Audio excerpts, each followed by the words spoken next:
Vous écoutez le quiz issu de l'émission spéciale Sony A7R5, diffusée le 6 décembre 2022.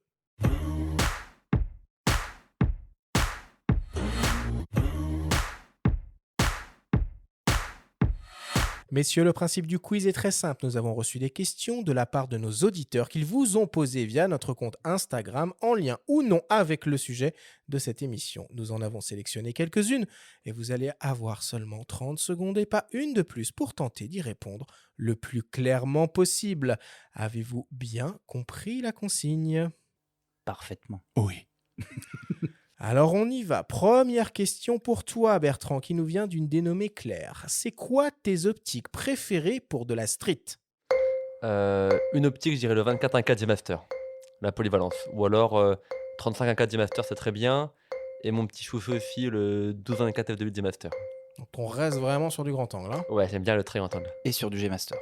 Mais après, par exemple, 24, le 24 mm f2.8 en G, hyper compact. 35 mm f1.8 ou le 55 f1.8, on est un truc plus petit. Dans les alternatives. Parfait. Bon, on attend la fin du chrono. T'as fait moins de 30 secondes. Deuxième question pour toi, Guillaume, qui nous vient d'un dénommé Jean. Est-ce qu'il existe un grip pour l'Alpha 7R5 et pour les autres boîtiers Sony aussi d'ailleurs ? Alors en fait, ça c'est un des avantages de la gamme Sony, c'est qu'on a des accessoires qui sont vraiment compatibles sur toute la gamme. C'est-à-dire que c'est la même batterie sur tous les boîtiers, c'est le même grip sur tous les boîtiers de dernière génération, bien sûr. Donc c'est le VGC4EM, hein, c'est toujours des noms un petit peu compliqués, mais voilà.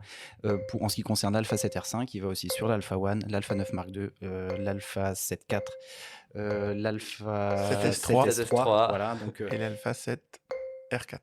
R4, exactement. Et avant, c'était le VGC3EM. Et c'est un grip qui a une batterie supplémentaire et des commandes verticales ?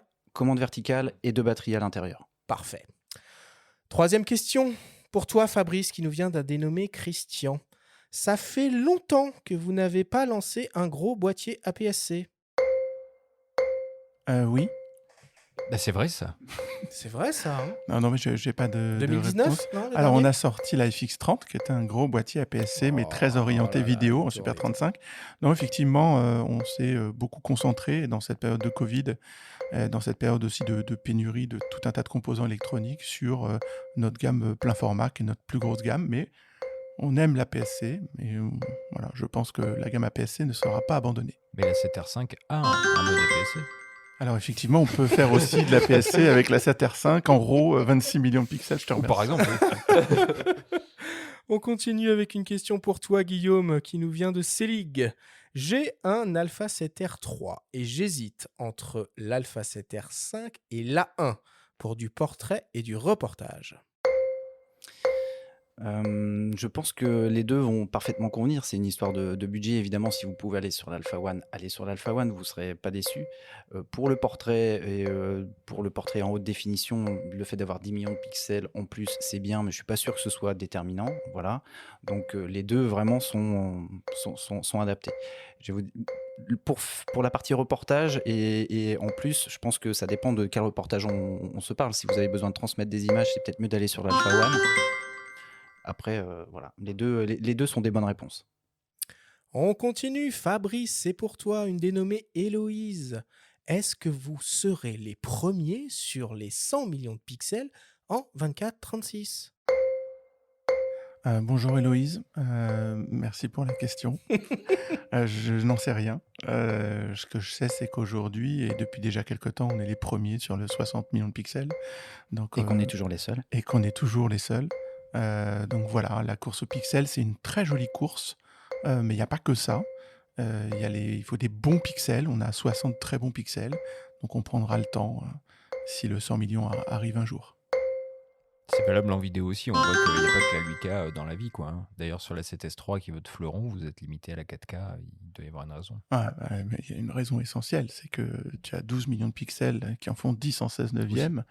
Donc c'est un capteur qui est ajusté parfaitement pour la 4K. On a un rendu d'image en 4K qui sera bien meilleur qu'avec un 40, 50 ou 60 millions de pixels.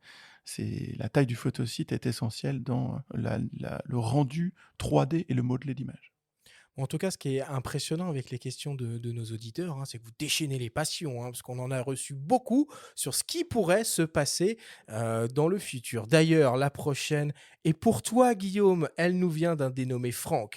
Alors là, c'est pas vraiment une question, c'est plus une réflexion.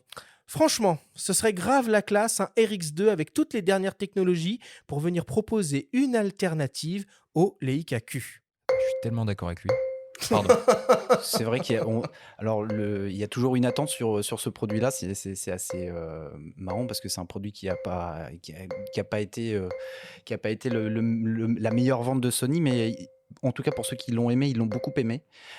Aujourd'hui, on a des réponses un peu alternatives. On a l'Alpha 7C qui est dans la compacité avec en plus l'optique interchangeable qui a un esprit un petit peu street photographie un peu semblable. Je dis pas qu'on n'y reviendra pas, mais c'est vrai qu'aujourd'hui, c'est pas une priorité, il semblerait, dans le développement de la gamme Sony. Allez, on continue, on est bientôt à la fin.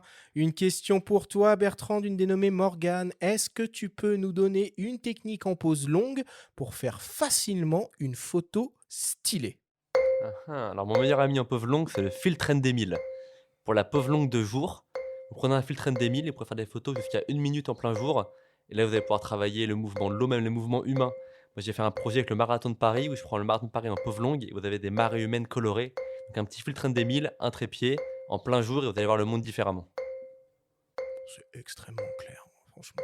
On va passer à 15 secondes. hein, Vends Difficile. pas tous tes secrets, vends pas tous tes secrets. Non, mais la pose longue, c'est un plaisir. Quoi. Ça reste totalement naturel. Et pourtant, on ne le voit pas l'œil nu, mais c'est naturel. Et la pose longue est un plaisir du quotidien. J'adore la pose longue. Bon, alors il reste encore une question. Alors là, c'est un peu étonnant, hein. C'est la première fois que ça arrive. Nos auditeurs ont été particulièrement inspirés et ils nous ont même envoyé des questions en audio à vous poser. Donc, je vous propose qu'on écoute le petit Yann qui a une question adressée, je pense, aussi bien à Fabrice que Guillaume. Alors, la 7R5 est le premier appareil photo à intégrer un processeur dédié à l'intelligence artificielle. En tant que photographe, dois-je m'inquiéter de mon avenir? On le connaît, ce petit Yann, hein. Sa voix me dit quelque chose. Ouais. Il est pas si petit que ça en plus, hein. Répondez à la question. Vas-y Guillaume, je te laisse. L'intelligence qu'on met dans nos boîtiers, elle est faite pour faciliter le travail du photographe. C'est jamais un boîtier qui fait la photo, c'est toujours l'œil du photographe. Donc non, les photographes n'ont pas à s'inquiéter. L'intelligence artificielle, c'est pas pour remplacer le cerveau des photographes, c'est pour leur apporter plus de créativité dans leur prise de vue. Tu veux ajouter quelque chose, Fabrice? Si tu me laisses 3 secondes, c'est ce qu'on disait tout à l'heure, c'est-à-dire que c'est important que l'appareil fonctionne toujours de la même façon. Et l'intelligence artificielle, elle est faite au service du photographe, mais le boîtier ne doit pas changer de comportement au fur et à mesure que le photographe l'utilise, sinon le photographe va perdre ses repères. Donc on est bien sur un système qui est au service du photographe, c'est le photographe et le vidéaste, ce sont les patrons, et nous on met des outils à l'intérieur le mieux possible pour faciliter la vie. C'est à ça que ça sert.